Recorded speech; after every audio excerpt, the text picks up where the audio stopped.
이스라엘 백성은 시나이 산에서 하느님과 계약을 맺었습니다. 그러나 모세가 산 위에서 오래 머무르는 동안 백성은 조급해졌고 결국 큰 죄에 빠집니다. 오늘 우리는 출애굽기 32장에서 34장까지 금송아지 사건과 하느님과의 계약이 어떻게 다시 갱신되는지를 본문과 해설, 묵상을 통해 살펴보겠습니다. 사람들은 모세가 산에서 내려오는 것이 늦어지자 몰려가 말하였다. 자, 우리를 앞장서 이끌어줄 신을 만들어 주시오. 그 땅에서 이끌어낸 그 사람 모세가 어떻게 되었는지 알 수 없소. 여기서 우리는 인간의 조급함을 봅니다. 하느님과 계약을 맺은 지 얼마 되지 않았는데 모세가 눈앞에 보이지 않자 불안에 휩싸입니다. 그 불안은 곧 우상 숭배로 이어졌습니다. 금송아지는 고대 근동에서 풍요와 힘을 상징하는 대표적 우상이었습니다. 이스라엘은 하느님을 잊은 것이 아니라 하느님을 자기 방식대로 재단하여 눈에 보이는 형상으로 만들려 한 것입니다. 아론이 그들에게 말하였다. 여러분의 아내와 아들, 딸들이 귀에 걸고 있는 금고리를 빼어 가지고 오시오. 모두 귀에 걸고 있는 금고리를 빼서 아론에게 가져왔다. 아론은 그것을 받아 부어서 송아지 모양의 우상을 만들었다. 백성은 자신들의 장신구를 모아 우상을 만듭니다. 아론은 백성의 요구에 굴복합니다. 그는 지도자였지만 이 순간 두려움과 압력에 무너졌습니다. 여기서 우리는 지도자의 약점을 봅니다. 진정한 지도자는 백성을 잘못된 길로 끌려가지 않도록 버티는 자여야 합니다. 그들이 말하였다. 이스라엘아, 보아라, 이분이 너를 이집트 땅에서 이끌어낸 너의 하느님이시다. 백성은 하느님의 자리를 송아지 형상으로 대체합니다. 이것이 바로 우상 숭배의 본질입니다. 하느님을 잊은 것이 아니라 하느님의 자리를 바꿔치기 하는 것입니다. 오늘날 우리의 금송아지는 돈, 권력, 명예, 쾌락일 수 있습니다. 주님께서 모세에게 말씀하셨다. 어서 내려가거라. 네가 이집트 땅에서 데리고 올라온 네 백성이 타락하였다. 그들은 내가 명령한 길을 너무나 빨리 벗어나 송아지를 만들어 절하며 제물을 바치고 있다. 하느님께서는 백성의 죄를 심판하시며 진노하십니다. 그러나 동시에 내 백성이라고 말씀하시며 모세의 책임을 환기시키십니다. 하느님은 모세를 중재자로 세우시려는 의도를 드러내십니다. 모세가 주님 앞에 간청하였다. 주님, 어찌하여 당신께서 큰 힘과 강한 손으로 이집트 땅에서 이끌어내신 당신 백성에게 진노하시나이까? 돌아서시어 당신 백성을 해치려는 그 뜻을 거두어 주십시오. 모세는 하느님의 진노 앞에 서서 백성을 위해 중재합니다. 그는 하느님께서 아브라함, 이삭, 이스라엘과 하신 약속을 상기시키며 간청합니다. 모세의 중재는 예수 그리스도의 사명을 예표합니다. 그리스도께서도 우리의 죄를 대신하여 하느님 앞에 서셨습니다. 모세가 산에서 내려오는데 두 증거판이 그의 손에 있었다. 그 판은 하느님의 손으로 쓰신 것이었다. 이르러 그 송아지와 춤추는 모습을 보고 화를 내며 그 판들을 손에서 던져 산 밑에서 깨뜨렸다. 십계명판이 깨진 것은 계약이 파기되었음을 의미합니다. 하느님과 백성 사이의 언약은 금송아지 사건으로 끊어져 버렸습니다. 하지만 동시에 새로운 계약의 길을 열어 두기 위한 상징적 행위였습니다. 모세는 그들이 만든 송아지를 불태워 가루로 만든 다음 물에 뿌려 이스라엘 자손들에게 마시게 하였다. 이것은 백성에게 그들의 죄를 뼈저리게 깨닫게 하기 위한 상징적 행위였습니다. 죄의 쓴맛을 직접 마시게 함으로써 우상 숭배가 얼마나 쓰라린 결과를 낳는지 몸으로 알게 한 것입니다. 그날 모세는 말했다. 주님 편에 서려는 자는 모두 내게 오너라. 그러자 레위 자손들이 모두 모세에게 모여왔다. 레위 지파가 주님의 편에 서면서 그들은 제사직에 특별히 봉헌되는 역할을 맡게 됩니다. 여기서 신앙의 결단이 중요합니다. 우상 앞에서 흔들리지 않고 하느님 편에 서는 결단이 제사장의 길을 열었습니다. 주님께서 모세에게 말씀하셨다. 이제 너와 네가 이집트 땅에서 데리고 올라온 백성은 이곳을 떠나 내가 아브라함과 이삭과 야곱에게 너의 자손에게 주겠다 하시며 이제 맹세한 땅으로 올라가거라. 내가 앞장서 너희 앞에서 천사를 보낼 것이다. 그러나 나는 너희와 함께 올라가지 않겠다.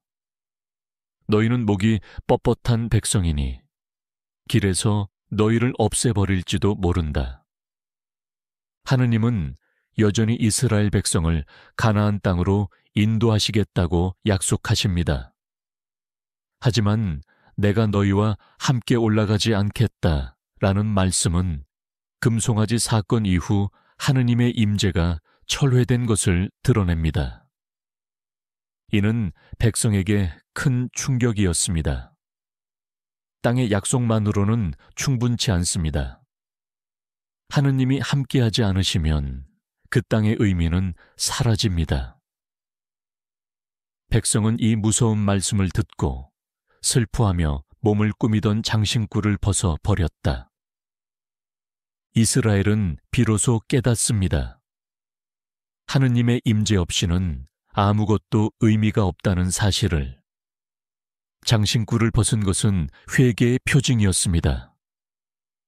우상 숭배의 도구였던 금부티들을 다시 내려놓고 마음을 낮추는 겸손의 행위로 회개의 길을 걷습니다. 모세는 진영 밖에 만남의 천막을 세우고 주님을 찾고자 하는 사람은 모두 진영 밖으로 나가 그 천막에 갔다. 모세가 천막으로 갈 때마다 백성은 일어나 자기 천막 입구에 서서 모세가 천막 안으로 들어갈 때까지 바라보았다.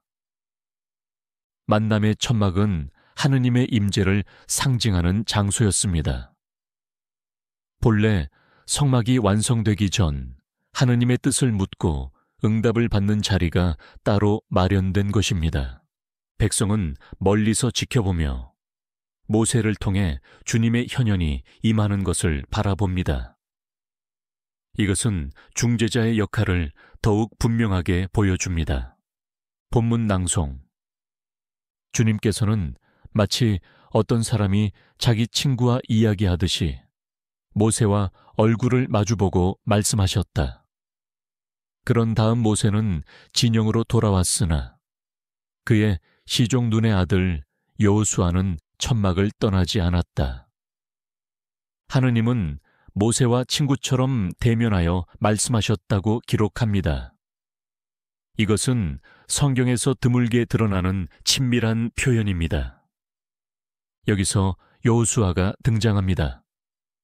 그는 모세의 곁을 지키며 장차 이스라엘의 새로운 지도자가 될 준비를 하고 있음을 보여줍니다.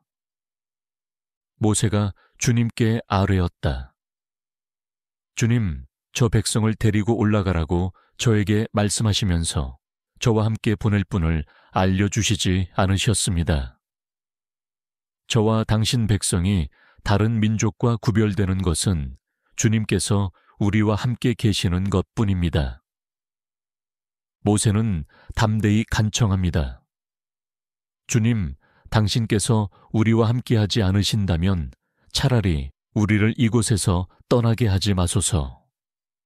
기도는 단호하고 집요합니다. 약속의 땅보다 더 중요한 것은 하느님 자신이라는 고백이 담겨 있습니다. 다른 민족과 구별되는 것은 오직 주님의 임재 때문이라는 사실을 모세는 정확히 알고 있었습니다. 주님께서 모세에게 말씀하셨다. 좋다. 내가 말한 그대로 해주겠다. 너는 나의 마음에 들고 나는 너를 이름까지 안다. 하느님은 모세의 간청을 받아들이십니다. 모세의 중재와 담대한 기도가 이스라엘 전체를 구원으로 이끌었습니다. 여기서 드러나는 신학적 핵심은 중재자의 기도입니다. 모세의 기도는 단순한 개인적 간구가 아니라 백성을 대신하여 하느님과 직면하는 사명입니다. 모세가 말하였다. 제발 저에게 당신의 영광을 보여주십시오. 모세의 청원은 더욱 깊어집니다. 그는 단순한 동행의 약속을 넘어서 하느님의 본질적 영광을 보고자 합니다. 하느님은 모세에게 직접적으로 얼굴을 보여주지 않으십니다. 이는 인간이 하느님의 충만한 영광을 감당할 수 없음을 의미합니다. 주님께서 말씀하셨다. 나는 내 모든 선함을 네 앞에 지나가게 하고 내 이름을 네 앞에 선포하겠다. 그러나 나의 얼굴은 볼 수 없다. 사람은 나를 보고서도 살 수 없기 때문이다. 하느님은 모세에게 영광의 일부만을 허락하십니다. 주님의 얼굴은 볼 수 없지만 등을 보게 하겠다는 말씀은 인간이 하느님의 임재를 직접 정면으로는 감당할 수 없으나 그 자취와 흔적을 따라 하느님을 경험할 수 있음을 드러냅니다. 이는 신앙의 여정이 곧 뒤돌아보며 하느님의 발자취를 깨닫는 여정임을 상징합니다. 금송아지 사건으로 인해 언약의 돌파는 산산조각 났습니다.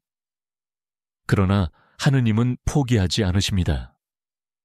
새로운 돌판을 주심으로써 계약의 갱신을 선언하십니다. 이것은 인간의 배신에도 불구하고 하느님의 자비와 용서가 더 크다는 사실을 드러냅니다. 모세는 아침 일찍 일어나 시나이 산에 올라가 주님께서 명령하신 대로 돌판 2개를 손에 들고 갔다. 주님께서 구름 속에 내려오시어 그와 함께 서시며 주님의 이름을 선포하셨다. 여기서 주님의 이름이 강조됩니다. 히브리 전통에서 이름은 곧 존재와 본질을 의미합니다. 하느님께서 당신 자신을 계시하시는 장면입니다. 주님께서 지나가시며 이렇게 선포하셨다. 주님, 주님, 자비롭고 너그러운 하느님, 분노에 더디고 자애와 진실이 충만한 하느님, 수천 대까지 자애를 베풀고 잘못과 죄를 용서하지만 벌을 내리지 않고 넘어가지 않으며 아버지들의 잘못을 아들, 손자들에게 3, 4대까지 갚는다. 이 구절은 구약 전체에서 하느님의 성품을 가장 압축적으로 드러내는 선언입니다. 자비와 은총의 하느님, 정의와 공정을 결코 무시하지 않으시는 하느님. 이 두 축은 구원의 역사 전체를 이끌어갑니다. 모세는 재빨리 땅에 엎드려 경배하며 아뢰었다. 주님, 제가 당신의 총애를 입었다면 주님께서 저희 가운데 계시기를 바랍니다. 저희는 목이 뻣뻣한 백성이지만 저희의 잘못과 죄를 용서하시고 저희를 당신 소유로 삼아 주십시오. 모세의 기도는 백성을 위한 간구입니다. 이스라엘이 연약함에도 불구하고 임재 없이는 존재할 수 없음을 고백합니다. 여기서 당신 소유의 백성이라는 표현은 계약의 본질을 드러냅니다. 하느님께 속한 백성이 되기를 간절히 바라는 것입니다. 대답하셨다. 보라, 내가 계약을 맺는다. 온 백성 앞에서 놀라운 일을 하겠다. 온 세상 모든 민족이 업적을 보게 될 것이다. 하느님은 계약을 다시 세우십니다. 하지만 동시에 조건을 내것입니다. 이스라엘은 이방 민족의 신들과 언약을 맺지 말아야 하며 우상을 철저히 배척해야 합니다. 계약의 갱신은 은혜의 선물인 동시에 거룩한 책임을 동반하는 일이었습니다. 너희는 그들과 계약을 맺지 말고 오히려 그들의 제단을 허물고 기념 기둥을 부수며 아세라 목상을 찍어 버려라. 너희는 다른 신에게 경배하지 마라. 주님의 이름은 질투하시는 분이시다. 하느님의 질투는 인간적 질투가 아니라 사랑의 독점성을 의미합니다. 신랑이 신부를 향한 배타적 사랑처럼 하느님은 당신 백성이 오직 당신께만 충실하기를 원하십니다. 너희는 무교절을 지키고 장자를 바치며 안식일을 지켜라. 나를 섬기는 모든 규정은 너희와 너희 자손에게 영원한 계약이 될 것이다. 갱신된 계약 안에는 제의적 규범이 다시금 강조됩니다. 절기, 제물, 안식일은 단순한 의식이 아니라 하느님과 이스라엘의 관계를 끊임없이 새롭게 하는 표징이었습니다. 모세는 40일 40밤을 주님과 함께 산 위에 머물며 빵도 먹지 않고 물도 마시지 않았다. 주님께서는 계약의 말씀, 십계명을 돌판에 기록하셨다. 금식과 단식 속에서 모세는 다시 새로운 돌판을 받습니다. 이 돌판은 단순한 법령이 아니라 하느님과 이스라엘을 연결하는 언약의 증거였습니다. 모세가 시나이 산에서 내려올 때 그의 얼굴 피부가 빛나고 있었으나 그는 그것을 알지 못하였다.